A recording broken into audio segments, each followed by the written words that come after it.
गौरी पूजन चलुआली सखी फूले बाड़ी में देखलहूँ हे।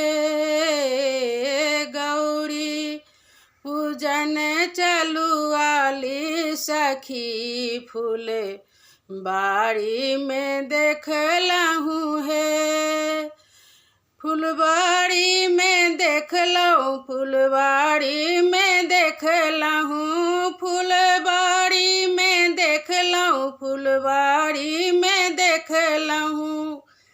गौरी पूजन चलुआली सखी फूले बाड़ी में देखलहूँ हे।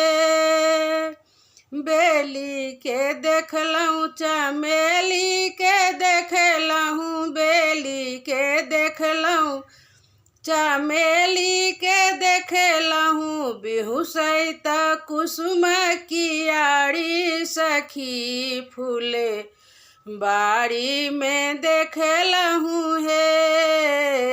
बिहुसैत कुसुम कियारी सखी फूले बाड़ी में देखलहूँ हे।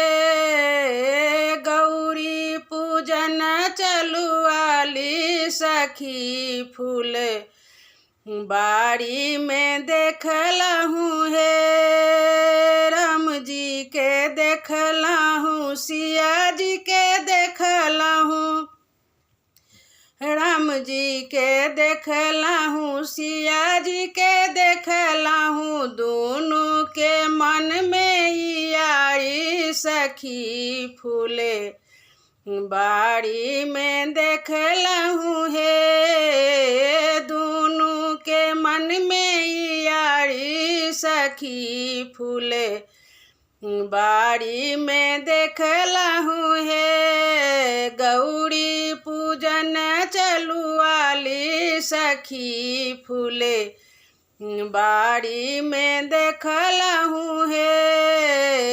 गौरी पूजन चलुआली सखी फूले बाड़ी में देखलहूँ हे। धूप दीप नैवेद्य आरती, धूप दीप नैवेद्य आरती, पूरी कचौरी भरी थारी, पूरी कचौरी भरी थारी सखी फूले बाड़ी में देखलहूँ हे। गौरी पूजन चलु आली सखी फूले बाड़ी में देखलहूँ हे।